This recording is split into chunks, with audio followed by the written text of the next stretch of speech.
تین چیزیں منجیات ہیں، نجات دینے والی ہیں، اور وہ کون سی ہیں؟ فالعدل فی الغضب والرضا، وہ عدل کرنا ہے غصے کی حالت کے اندر بھی اور خوشی کی حالت کے اندر بھی۔ آپ کسی پہ راضی ہوں یا کسی پہ ناراض ہوں، آپ غصے کی حالت میں ہوں یا آپ سرشاری کی کیفیت میں ہوں، دونوں حالتوں کے اندر آپ نے عدل سے کام لینا ہے۔ کسی سے دشمنی ہو تو اس کے خلاف بھی ناانصافی لوگ کر دیتے ہیں، کسی پہ غصہ ہو۔ اسی طرح کسی سے بہت پیار ہو، رشتہ داری ہو، تو اس کے ساتھ بھی ناانصافی ہو جاتی ہے۔ یہ قضات کی ذمہ داری اہم ترین ذمہ داری ہے۔ آپ اگر منصب پہ قضا پہ بیٹھے ہیں، جج بنے ہیں، منصف بنے ہیں، قاضی بنے ہیں، پنچایت میں آپ کو بڑا بنا لیا گیا ہے، آپ پر فیصلہ ڈال دیا گیا ہے، تو پھر ترازو کے دونوں پلڑے برابر رکھیں۔ کوئی فرق نہیں پڑتا کہ رات 12 بجے عدالت لگائیں یا دن کے اجالے میں لگائیں، لیکن کریں انصاف، پھر تمہارے اوپر کوئی انگلی نہیں اٹھا سکتا۔ لیکن اگر تم عدل نہیں کرو گے، اگر تم انصاف نہیں کرو گے، تو قیامت کے دن جو ظالم قاضی ہوگا اس کو لٹکایا جائے گا۔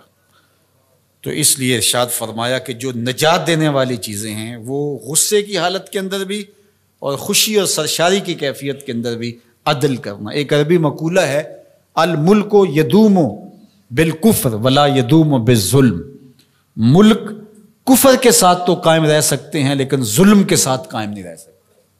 دنیا کے کتنے ملک ہیں جہاں نظام کفر کا ہے لیکن عدل پایا جاتا ہے تو وہ خوشحال ہے۔ لیکن لوگ نمازیں بھی پڑھتے ہوں، سجدے بھی کرتے ہوں، اعتکاف بھی بیٹھتے ہوں، حج عمرے بھی کرتے ہوں، لیکن عدالتیں انصاف نہ دیتی ہوں، سکون کبھی نہیں ہو سکتا۔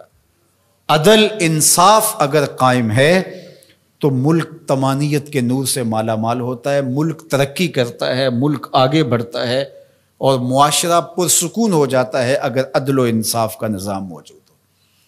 تو اس لیے اللہ کے محبوب نے فرمایا تین چیزیں نجات دینے والی، ان میں سے پہلی چیز کا ذکر کیا، غصے کی حالت کے اندر اور رضا کی حالت کے اندر عدل کے تقاضوں کو پورا کرنا۔ اللہ اکبر۔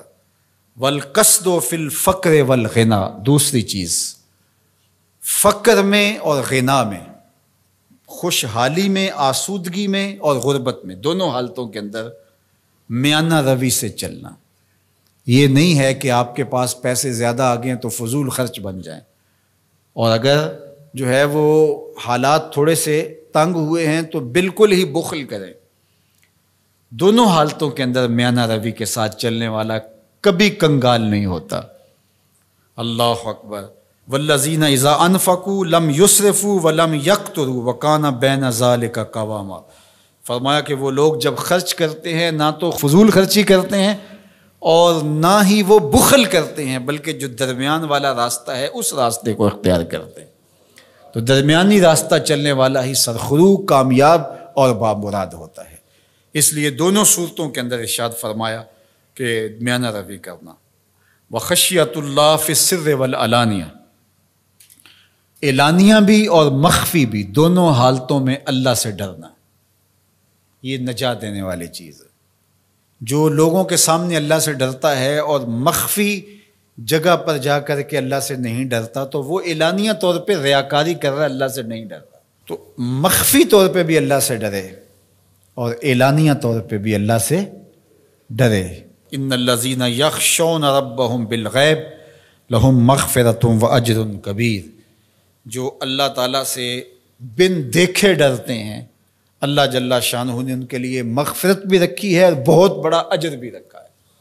اور وہی حدیث جو میں نے آپ کے سامنے رکھی کہ 7 اشخاص قیامت کے دن عرش الہی کے سائے تلے ہوں گے، ان میں سے جو 7واں شخص ہے اس کا ذکر حضور نے ارشاد فرمایا، وَرَجُلٌ ذَكَرَ اللَّهَ خَالِيًا فَفَاضَتْ عَيْنَاهُ، وہ شخص جو تنہائی میں بیٹھا اور اللہ کو یاد کرنے لگا اور اس کی آنکھیں آنسوؤں کا خراج دینے لگی، اللہ کے خوف سے اس کی آنکھوں سے آنسو ٹپکنے لگے، تو فرمایا قیامت کے دن جب کوئی سایہ نہیں ہوگا، اللہ اس شخص کو اپنے عرش کا ٹھنڈا سایہ عطا فرمائے۔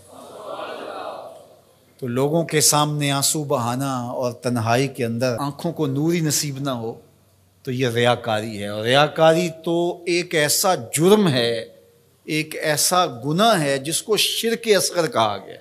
کسی گناہ کو شرک نہیں کہا گیا سوائے ریاکاری کو۔ تو ریاکاری کو شرک اصغر کہا گیا ہے۔